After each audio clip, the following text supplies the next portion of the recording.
Presidente, è importante sottolineare come si sia arrivati a questa progettualità grazie al coinvolgimento dell'Ordine degli Ingegneri e in particolare della commissione dedicata.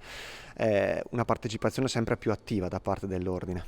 Allora, partecipazione attiva, però vorrei ricordare anche che ancora nel luglio del 2020 il problema che si sollevava da tutta la città era che era un problema di caditoie. Noi ci siamo più volte rivolti alla stampa anche per far capire che non era un problema solo di caditoie, ma era un problema progettuale.